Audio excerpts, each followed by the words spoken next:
வணக்கம், good morning, happy morning, wonderful morning. இன்னைக்கு என்ன டாபிக் எடுத்து வந்திருக்கான்னு சொல்லு. Happy morning sir. Happy morning. எல்லாருக்கும் ஹாப்பி மார்னிங் சார். நம்ம முன்னாடி நடந்ததை நினச்சி நினச்சி நினச்சி இங்கே இருக்கக்கூடிய ரியாலிட்டியை விட்டுக்கிட்டே இருக்கோம். அதை ரியாலிட்டி கூட ஃபைட் பண்ணிக்கிட்டே இருக்கோம். இல்லை முன்னாடி இப்படி நடந்தது, ஸோ அதுதான் நல்லா இருந்தது அப்படின்னு அந்த பாஸ்ட்லேருந்து வெளியே வர்றதுங்கிறது எப்படி? ரெண்டு பெரிய கேரக்டர் வச்சு நான் சொல்கிறேன். ஓகே. ஒன்று கண்ணதாசன் ஒரு பாட்டில் சொன்னான், வரதை எதற்குள்ளடா கர்ணா. கர்ணனுக்கு என்டி ராமாராவ் ரூப்பில் கிருஷ்ணா அட்வைஸ் பண்ணுவோம். அந்த பாட்டு பெரிய பாட்டு அது. ஆமாம், உள்ளத்தில் நல்ல உள்ளம். அதில் என்ன சொல்லுவான்னா, வருவதை எதிர்கொள்ளடா கர்ணா. ஹி நோஸ் இந்த முடிய போகிறதுன்னு. அதை நம்ம டெத்தை அக்செப்ட் பண்ணிக்கோடா கர்ணா. தட் இஸ் இவரே போய் பண்ண நல்லத்துக்கெல்லாம் புண்ணியத்துக்கெல்லாம் சேர்த்து அதையும் தானமாக வாங்கி அர்ஜுனனை வச்சு அடித்து கொண்டுடுவோம். அர்ஜுனனுக்கு தெரியாத அவன் அண்ணன்னு, ஆனால் இவனுக்கு தெரியும். ஸோ அந்த பாட்டு ஃபுல்லாக அவன் வருவான், செஞ்சோத்தி கடனுக்காக நீ போய் மாட்டின்ட்டு. ஸோ ஈவன் ஒரு கர்ணன் மாதிரி என்னோடய ஃபேவரட் கேரக்டர் இன் மகாபாரதா கர்ணா. கர்ணன் மாதிரி ஒரு ஆளாக இருந்தாலும் ரியாலிட்டியை ஃபேஸ் பண்ணி தான் அவன் வாழ்க்கை ஃபுல்லாக தப்பே பண்ணது கிடையாது. தர்மம் தான் எல்லாம் பண்ணியிருக்கான். வாழ்க்கை அவனுக்கு ரொம்ப அன்கைண்டாக இருந்திருக்கு. கர்ணனுக்கு லைஃப்பில் ஒன்றும் நல்லதே கிடையாது. பிறந்தோடனே அவங்க அம்மா தண்ணியில் விட்டுருவாங்க. தேரோட்டி தான் அவனை வளர்ப்பான். அவர் சேரியட் மேக்கரோ தேரோட்டி வளர்ப்பான். அதனால் அவன் சத்திரியன் கிடையாது. அதனால் அவன் சண்டை போடுறதுக்கு முடியாது. அவன் சத்திரியன் இல்லைங்கிறதுனால துரோணர் அவனுக்கு சொல்லித்தர மாட்டான். அப்புறம் பரசுராமன்ட்ட போவார். பரசுராமன் சத்திரியனுக்கு சொல்லியே கொடுக்க மாட்டான். அவனுக்கே தெரியாது அவன் சத்திரியன். பரசுராமன் அவன் காலில் படுத்து தூங்கிடுவார். ஒரு வண்டு கடிச்சிடும், ரத்தம் வரும். அப்போ கூட எழுந்துக்க மாட்டான். அந்த ரத்தம் பரசுராமன் மேலே பட்டப்புறம் தான் தெரியும். இவ்வளோ வலி ஒன்றால் தாங்க முடியும்னா நீ சத்திரியன்னு சொல்லி அவனை கரெக்ட் பண்ணிவிடுவான். இந்திரன் சூரியன் கொடுத்த ப்ரொடெக்ஷன் எல்லாம் வாங்கிடுவான். ஆர்மரு, குண்டலக்கேசி எல்லாத்தையுமே கொடுத்துருவான். ஸோ எல்லாராலையும் கவுக்கப்பட்டவன் கர்ணன். அவங்க அம்மாவே என்ன பண்ணுவாங்கன்னா, என் பையனை கொண்டுடாதுன்னு. அவன் என்ன சொல்லுவான்னா, 4 பசங்களை நான் ஒன்றும் பண்ண மாட்டேன், எனக்கும் அர்ஜுனனுக்கும் போர் நடக்கும். இது தூண்டி விட்டது கிருஷ்ணன். ஆமாம், போய் கேளு. ஏன்னா கர்ணன் 5 பசங்களை கொண்டுடுவான். 2 இடத்துல பீமனை கொலை பண்ணுற மாதிரி வந்துடுவான். ஓடி போயிடுன்றான் பீம். அவங்க அம்மாவுக்கு கொடுத்த வாக்குனால பீமனை கொலை பண்ண மாட்டான். ஸோ 6ல் 5 கொடுப்பேன், 5 பையன் உனக்கு இருப்பான். இத்தனை நாள் நீ 5 பையன்தான் இருந்த. அம்மா என்ன சொல்வா, நீ துரியோதனன்ட்ட விட்டுடு, நான் யுதிஷ்டன்ட்ட சொல்கிறேன், நீ எனக்கு லீடராகி இங்கே சைடு சண்டை போடு. அவன் சொல்லிட்டான், நீங்கள்லாம் இல்லாத போது துரியோதனன் எனக்கு கொடுத்தான், ஆனால் நான் துரியோதனை கவுக்க முடியாது. ஆனால் நீ என்னை பெற்றவ, நீ என்கிட்ட கேட்குற, அதனால் உனக்கு 5 பையன் உண்டு. அது நானும் 4 பேருமா இல்லை அர்ஜுனனும் 4 பேருமாங்கிறது டிசைட் பண்ணட்டும். கிருஷ்ணனுக்கும் தெரியுது தான் கிடைக்கும்னு. கிருஷ்ணன் என்ன பண்ணுவான், அர்ஜுனனை காப்பாற்றுவான். ஒரு இடத்துல அந்த சேரியட்டில் கீழே இறக்கி அந்த ஹெல்மெட் மட்டும் போகும். இவ்வளோ இந்திரன், பரசுராமன், கிருஷ்ணன் 4 பேர் சேர்ந்து ஒரு ஆளை கொண்டுவாங்க.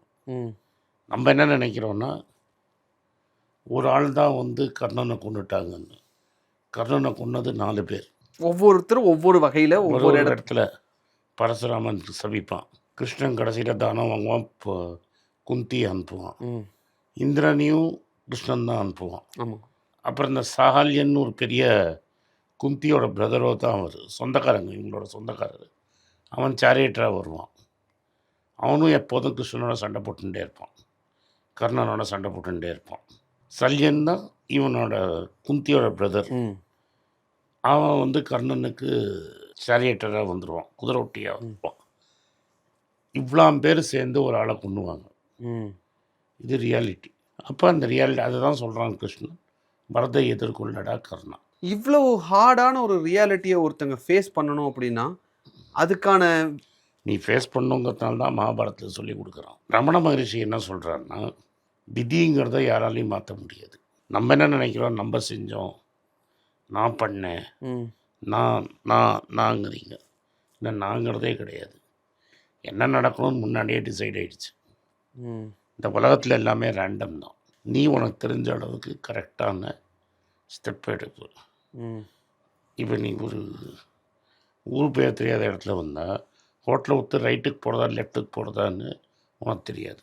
ஸோ அவர் என்ன சொல்கிறது, எது விதி கொடுக்குறதோ அதை அக்செப்ட் பண்ணிட்டு சும்மா இருப்பதே மேல். ஸோ அந்த அவுட்கமுக்கு உங்களோட மைண்டை அட்டாச் பண்ணிக்காதீங்க. புரியுதா? புரியுது.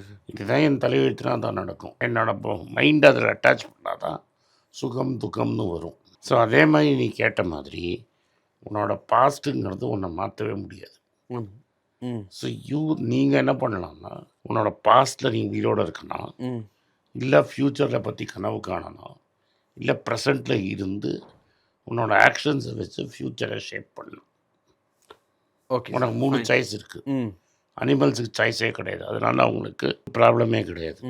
அனிமலுக்கு என்ன அட்வான்டேஜ்னா, ஃப்யூச்சரும் கிடையாது, பாஸ்ட்டும் கிடையாது, ப்ரெசண்ட் ஒன்று தான்.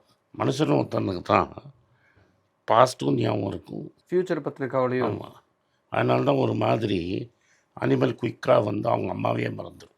உன்னால் மட்டும்தான் அவங்க அம்மாவை மறக்க முடியாது. ஓகே, நீங்கள் சொன்ன இடத்துல அந்த பாண்டிங்ன்றது கிடையாது.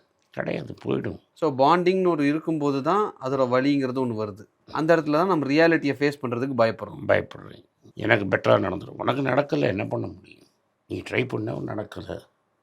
இப்போ either you can live in the past or you can use the present to plan for the future. Okay sir. So ரியாலிட்டியை ஃபேஸ் பண்ணுறதுல இருக்கக்கூடிய ப்ராப்ளம்ஸ் என்ன அப்படிங்கிறத பின்னாடி இருந்து அப்படியே முன்னாடி கொண்டு வந்து இதுதான் ப்ராப்ளம்ன்ற ரொம்ப தெளிவாக சொன்னீங்க. நன்றி சார். நன்றி, வணக்கம். இந்த வீடியோ உங்களுக்கு பிடிச்சிருந்தா இந்த வீடியோவை லைக் பண்ணுங்கள், எங்கள் சேனலை சப்ஸ்கிரைப் பண்ணுங்கள், பெல் நோட்டிஃபிகேஷன் தட்டுங்க. இந்த வீடியோவை முடிஞ்சால் உங்கள் சொந்தக்காரங்களுக்கும் ஃப்ரெண்ட்ஸுக்கும் அனுப்பிச்சிடுங்க.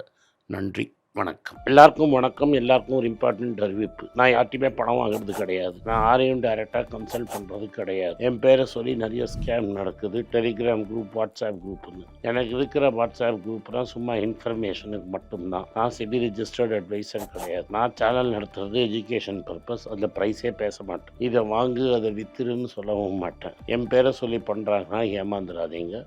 நன்றி, வணக்கம். எல்லாருக்கும் வணக்கம். குழந்தைங்களுக்காக ஃபைனான்ஷியல் லிட்ரஸி, மணி ஃபார் நத்திங்னு 2வது பார்ட்டு. அண்ட் இதில் வந்து செக் எழுதுறது எப்படி, டெபாசிட் ஸ்லிப் எழுதுறது எப்படி, பணம் எப்படி வந்தது, பார்ட்டர்லேருந்து டிமானிட்டைசேஷன் வரைக்கும் எல்லாத்தையும் கவர் பண்ணியிருக்கோம். உங்கள் குழந்தைங்க அப் டு ஏஜ் 10-12க்கு ரொம்ப யூஸ்ஃபுல்லாக இருக்கும். இந்த புக் இப்போதைக்கு ஒரு ஸ்பெஷல் ப்ரைஸில் 450 ரூபாய்க்கு கொடுக்குறோம். இதை யூஸ் பண்ணிக்கோங்க. நன்றி, வணக்கம். moneypage.com வெப்சைட்டை சப்ஸ்கிரைப் பண்ணுங்கள். ஒரு வாரத்துக்கு 4 ப்ரீமியம் ஆர்டிக்கலும் ஃப்ரீ ஆர்டிகல்ஸ் ஒரு 10லேருந்து 15 நாங்கள் போடுறோம். இது சப்ஸ்கிரிப்ஷன் ஒரு மாதத்துக்கு 99 ரூபா தான். இங்கே சொல்கிற கான்செப்ட்ஸை கிரேட்டாக எக்ஸ்பேண்ட் பண்ணி போடுறோம். நீங்கள் படிச்சிங்கன்னா உங்களுக்கு யூஸ்ஃபுல்லாக இருக்கும். நன்றி, வணக்கம்.